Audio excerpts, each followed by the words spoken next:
parlons maintenant de la myopie. Alors, l'œil myope. Un myope, vous savez qu'il voit mal de loin et voit bien de près. Alors, on va dire que l'œil, en fait, il est trop convergent ou trop profond. Et profond, on peut dire aussi plus long qu'un œil normal. Donc, on va voir pourquoi. Vous savez que pour voir une image nette, on a dit que le point de convergence, en fait, devait être sur la rétine. Et bien pour un œil myope, en fait, le point de convergence se trouve avant la rétine. C'est pour ça qu'on dit que l'œil myope est trop convergent, parce qu'en fait, le point de convergence, eh ben, il a lieu trop tôt. Il devrait être plus loin. Voilà ce que c'est qu'un œil myope. C'est pour ça qu'on dit qu'un œil myope est trop convergent.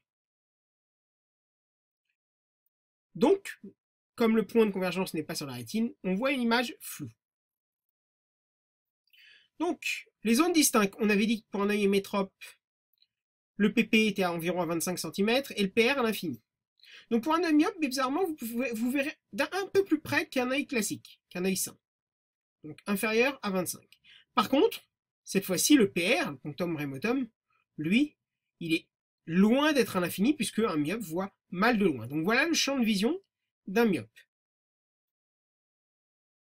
Alors, ce défaut se corrige avec une lentille divergente. Donc, si je mets une lentille divergente ici, une lentille divergente, on a dit que ça diminuait la convergence.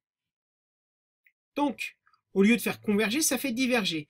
Ça veut dire que l'œil, en fait, ici, si je mets une lentille divergente, va faire diminuer la vergence de l'œil.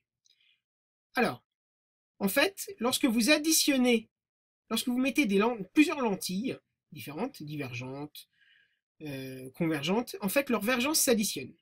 Une lentille convergente a une dioptrie positive et une lentille divergente a une dioptrie négative.